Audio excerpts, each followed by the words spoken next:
Alrighty, welcome back guys and girls, or simply welcome if you're new here. Okay, so lots been happening in the DBD community the last week, so I just wanted to give my thoughts on this and maybe even try to give some positive thoughts to the Hallowed Curse event, if that's possible. So lots has been said and done by both sides. When I say both sides, there's clearly a divide at the minute in the DBD community. It's like what I call a bit of a civil war. And unfortunately it's come down to some name calling, content creators falling out, general shitty attitudes from both sides of the argument. Now I will include myself in that category because when I first seen these videos and comments I was like, oh for Christ's sake, just enjoy the game or leave, go play another game, even commenting as such in forums. Then I sat and thought, actually people want to vent. Some people vent in forums, some have an audience such as YouTube channels to vent to, so good for them. However, everyone should be allowed to vent. Now, do I agree with the points that are made? Some I do, some I don't. No one is ever going to convince me otherwise about behaviour, for example, wanting to turn a profit and selling cosmetics. They're not the first and certainly won't be the last. Does buying cosmetics change my life for better or worse? No. Do I find it a necessity? No. Does buying a cosmetic improve my gameplay experience in Dead by Daylight? No. Would I have been happy if behaviour gave me a free cosmetic with this event? No, probably not. I'm not naive, obviously behaviour are going to use cosmetics to improve the bank balance, and why shouldn't they? We have a number of different streamers, YouTubers who sell subscriptions, who sell the rights to reply to people, who play different builds based on people paying them. Does that make them bad, greedy people? Of course not. Ultimately they need to make a living, and so do companies. These aren't charities we're dealing with. Did behaviour really release an inspiring Halloween event? Yes, I do believe it did. For me personally, I've moved from Xbox to PC, so grinding away to unlock perks, so I really wanted lots of blood points event. I've got them now. And I know people might say that was reactive because of what's happened in the community, and maybe that's the case. Maybe it was planned, maybe it wasn't, we don't know. They also released the shards and the login daily bonuses, so I'm happy with that. So as far as I'm concerned, the devs have messed up with the event, but now they've rectified it and it's done and dusted. Should people still be venting about other things? Absolutely, that is their right to do so, and as long as it's done in a constructive manner, then great. People are going to get frustrated. There is so much going on in the world right now, and if you find your mental health is suffering because of a game, then maybe a break is needed. How have I kept my sanity playing this game is remembering it's just a game. Some days things will go swimmingly well, and some days, my god, some days it's just an absolute shit show. So what I do when the shit show happens, switch off the game, play something else, take my mind off it. Is this exclusive to just Dead by Daylight? I can honestly say no. I used to play Call of Duty, I used to play FIFA, any game that sort of entertained me, and I had good and shit days on that too. Do I believe Dead by Daylight is beginning to go through the dying phase? Currently I don't, so I disagree with Tariko in regards to this. Tariko is a YouTuber, an up and coming YouTuber. His videos are quite good. I've linked his channel in the description below. The good thing I like about this guy is he does present facts and logic behind his arguments. He doesn't just turn around and say this is shit and that's it. He gives a valid opinion on it. What he's done is he presented the figures, Steam charts, in a video he released saying, is this the beginning of the end for Dead by Daylight? Now I'm just going to play the video on what he says on there. All of this is leading to people not playing the game, and if you don't believe me, I'm about to show you some things that are going to prove my point. This is all turning people away from the game. Now, I want to caveat this with saying that at the moment, the game has more players than it has. You know, it's bigger than it was last year. It's bigger than it was the year before. It has grown bigger, which things, games should grow over time in general. That's how it works. However, we've just seen the biggest loss of players we've ever seen on Steam in Dead by Daylight. So at the Steam charts, I'm going to throw them up on the screen. The Steam charts right now, in the last 30 days, Dead by Daylight has lost nearly 9,000 players in the last month. 9,000. And we've never had that big of a drop in Dead by Daylight before. Never, ever. And this is a drop as well during an event. During an event and during a major patches, like graphical updates and things like that, which are not, they're not new chapters, but they're definitely new updates. And we've just had a new chapter as well. The chapter's not been out for that long. So now I will want to say one thing. This is why I said earlier about statistics. You have to take them with a grain of salt. It is possible that a lot of that is attributed to Phasmophobia. I think a lot of people that enjoy Dead by Daylight probably also enjoy Phasmophobia, and at the moment, Phasmophobia is more fun than Dead by Daylight. It's the new thing. It's the end. Everyone's playing it, so it's possible that a lot of that drop could be attributed to Phasmo.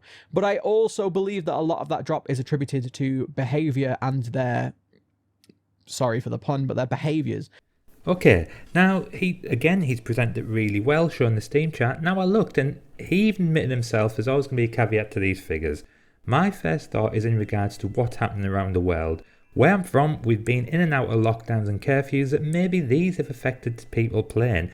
I know certainly for me, I haven't been playing as much because I've come out of lockdown, been allowed to go to work, but unfortunately now I'm back in lockdown, so we'll have more time to play on the game as we continue through the weeks.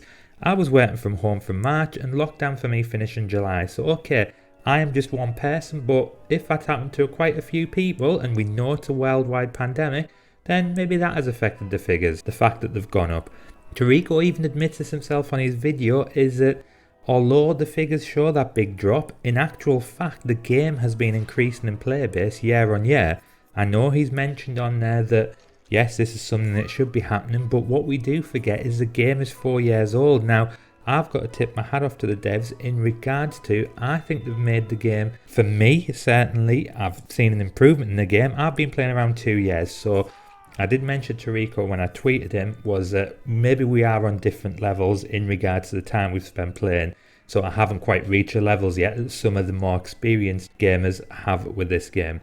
But if there's an increase in the player base, they've done this through releasing chapters, through releasing graphic updates, they've brought out new things into the game, they've brought things in like the endgame collapse, so there's been a lot of good things that have happened. I'll be honest with you, I don't know where to find these figures on the Steam chart, so I'm just using Tariko's figures that he's shown, but if we look for example last October, there was a massive drop there.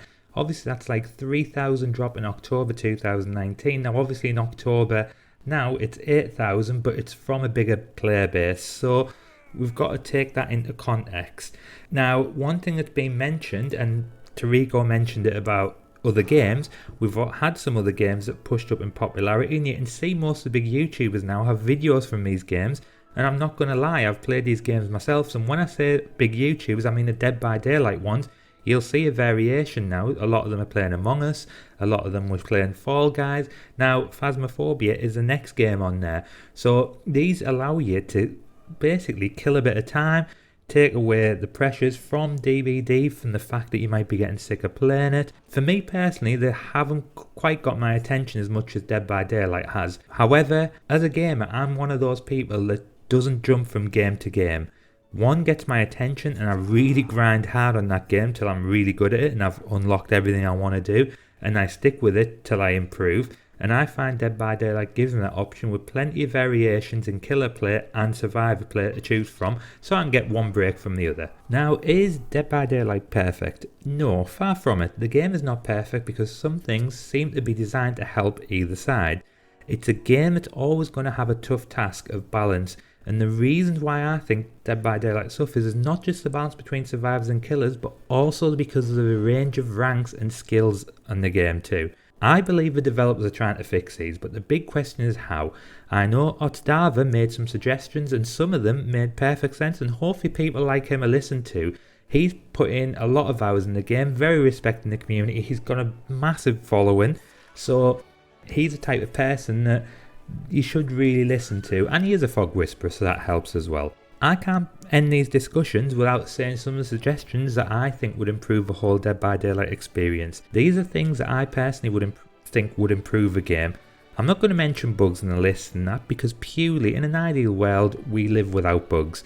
I will give the developers a chance to fix these. However, Tariko did mention in his video, and I will acknowledge, there was some ridiculous ones like the hill bug. That went on for too long. Now, to give the developers the benefit of the doubt, I'm not a game developer. I don't know what goes behind the scene and the work required. But when you get a bug like that actually kills the gameplay, I don't believe that the bug should happen, first and foremost, but that's impossible to say. That should be something that's highly prioritized and fixed as soon as possible. So the things that I think would improve Dead by Daylight, so keys and mores. We can't remove these. However, we can change the mechanics slightly. So Maury's I would simply change to after the second hook, and keys I would change to be able to be used once the generators are completed, or a change to the numbers allowed to leave using it. Otodevara actually suggested it should be one survivor maybe leaves and then it shuts. I've thought that maybe this might be a big change for the survivor side, but I don't like the way both Maury's and keys end the game early. I would be interested to see some stats on key escapes, but I don't believe a player should be rewarded for say 3-genning themselves, or look, your teammates died so you can escape now. It's the same as a Maury that ends the game early, and for me a Maury encourages tunneling and camping because you can take out a player after the first hook. It's not going to solve a problem changing to the second hook, but what it will do is it'll punish your killer more for tunneling until they get that second hook by the rest of the team. So it gives the other team the rest to do gens and really punish that killer for playing that way. Maps. So I was very grateful when the devs removed infinite from some of the maps, and when I say infinite I mean the loops that were available that you just couldn't combat. There is still a number of maps that are very imbalanced, so some of these maps include Ormond because of its size and layout, Red Forest and some variations of the Backwater Swamp. Now I'm talking this about from a killer's point of view. There's also some maps that very, very difficult for survivors to survive some, so there is an imbalance there. Don't get me wrong, when I see Ormond as a survivor I'm really happy because I know the killer's going to be having a tough time, but I think with these maps that only need slight tweaks for them to become more balanced. Matchmaking. So I understand matchmaking, and I actually believe that since crossplay has begun, the matchmaking has certainly improved for me. However, I'm currently stuck in MMR mode, and what I mean by that is I go into lobby as a killer, I can see the survivors, and I can't change my killer to suit. This I don't enjoy and would like to go back, so if I see certain teams in and I want to get my strongest killer out, or perks that other killers I have unlocked on, I can't do that without dodging that lobby. Matchmaking needs to stop putting baby ranks in with red ranks, but for me I think the game should have a practice mode. I know most of you are going to say, well, kill your friends, that's what that's there for, but that's not the same. 1, not everyone is going to have friends available, or 2, not everyone's going to have friends. So it would be nice to have an AI mode where you can practice different killers without the pressures of playing real survivors. This doesn't have to be anything fancy, maybe even just one map, but it will allow new players the ability to practice without being butchered and humiliated by the experts. I think you could also switch it around so you have an AI mode for survivors again to practice. For matchmaking too, I would like recognition for beating a stronger team in the form of shards or blood points. If you are placed against a higher ranked player, you earn more blood points, and if you play a lower ranked team or player, you earn less blood points, so at least rewarded for doing well against the higher players if rank stays the same. This changes the priorities, so rather than the killer thinking I've got to get 4Ks, I've got to get 4Ks, they can actually look and go, you know what, I'm rank 13, I've just played a rank 5 team, I might have killed one person, but actually I've been rewarded with the right points that acknowledges that I've done well from the ranking that I'm in. So let's talk about perks now. So perks, I believe generally the changes made for perks have usually worked for the better.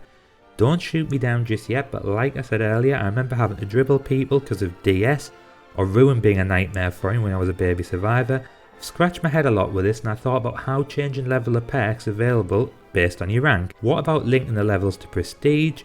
But none of these seem to work well in my head, so my suggestion was to look at the perks availability when it comes to survive with friends. If you are playing with friends, this is the strongest mode in my opinion in the game. So if you're playing with friends, these perks become community perks. So say out of the 4 players you can have 2 DS users. Out of the 4 players you can have 2 that have Dead Hard. This I believe will slightly bring the balance back down again from the survivor friends. There has been suggestions such as removing comms, but there isn't comms in the game.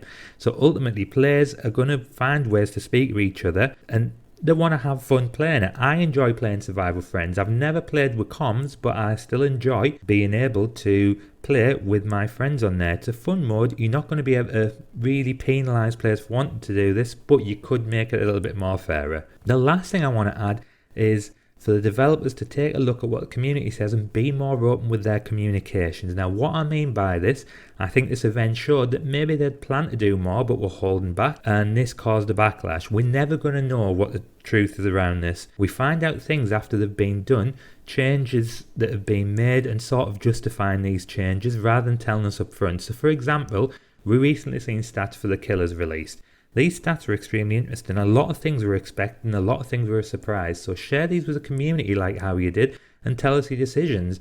After seeing that, if you then tell me that the plague is going to be buffed because no one's using it, I'll expect it and understand it.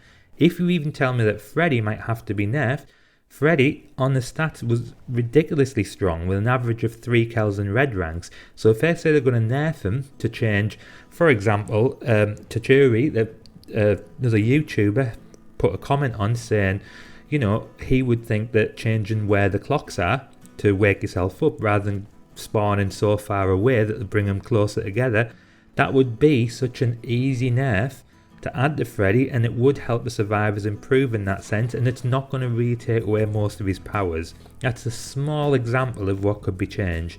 I didn't realise that Ruin was nerfed because of how strong it was and how much it was used until after the backlash. After the backlash was done, they'd released it and went, this is the reason why. That for me would make the community really involved and understanding of such decisions. This might not necessarily be the case. You're always going to get people really angry and people that just have a shitty approach and attitude to the game. Someone doesn't agree with you, there's no need to be offended. Some people might not like the things I've said, and I'll expect a bit of a backlash in the comments below, but would prefer it if you comment and tell me what and why, and maybe even you offered your own alternative, and this is what generally should happen in the community.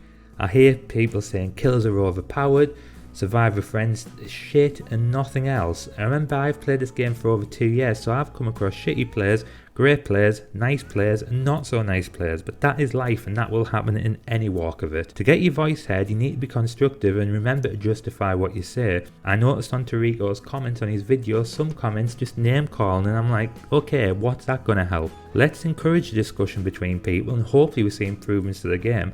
I'll be honest, I think the game has improved since I started playing it. It's easy to forget that this game is 4 years old. The devs have done a great job when it comes to new chapters, new graphics update and keeping the game relevant. They have done events in the past that have kept players playing. Sometimes they're going to make mistakes, but hopefully as long as these are rectified then we can continue to enjoy the game we love. So I hope you enjoyed the video guys. I'm not expecting people to agree with everything I said, but let's be constructive in the comments.